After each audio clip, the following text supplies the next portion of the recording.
വികസിത സമൂഹത്തിന് അത്യന്താപേക്ഷിതമായ ഒരു കാര്യം തന്നെയാണ് സമാധാനപരമായ അന്തരീക്ഷം.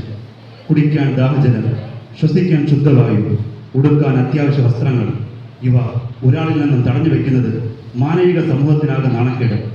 എന്നാൽ അറിഞ്ഞോ അറിയാതെയോ ഈ അവസ്ഥയിലേക്ക് ഭൂമുഖത്ത് ധാരാളം പേർ എത്തിപ്പെടുന്നു. അത്തരത്തിലൊരു അനുഭവം തന്നെയാണ് ഗാസ മുനമ്പിലുള്ളവർക്കും പങ്കുവയ്ക്കാനുള്ളത്. അധികാരത്തിന്റെ കേന്ദ്രങ്ങളിൽ ഇരിക്കുന്നവർ തങ്ങളുടെ അധികാരത്തിന്റെയും സാമ്രാജ്യത്വ മോഹങ്ങളുടെയും നിക്ഷിപ്ത താല്പര്യങ്ങളിൽ ഏർപ്പെടുമ്പോൾ നരകിക്കുന്നതൊരു കൂട്ടം. യുദ്ധം ആത്യന്തികമായി ഒന്നും നേടിത്തരുന്നില്ല, പക്ഷേ അവ ഒരുപറ്റം സാധാരണ ജനങ്ങളുടെ സ്വപ്നത്തെ തകർത്തെറിയുന്നു, അവകാശങ്ങളെ ഹനിക്കുന്നു. ഇസ്രയേൽ പലസ്തീൻ യുദ്ധത്തിൽ 17,492 കുട്ടികൾ, അതിലേറെ സ്ത്രീകൾ, ഗർഭിണികൾ, വയോധികർ കൊല ചെയ്യപ്പെട്ടു കഴിഞ്ഞു. യുദ്ധത്തിൽ ആർക്കാണ് യഥാർത്ഥത്തിൽ നഷ്ടങ്ങൾ ഉണ്ടാകുന്നതെന്ന്, ഇത്തരത്തിലുള്ള പ്രശ്നങ്ങൾ കൈകാര്യം ചെയ്യാൻ നാം സ്ഥാപിച്ച അന്താരാഷ്ട്ര സംഘടനയുടെ അവസ്ഥയിൽ എന്തായി തീർന്നുവെന്ന് നമുക്ക് കാണാം.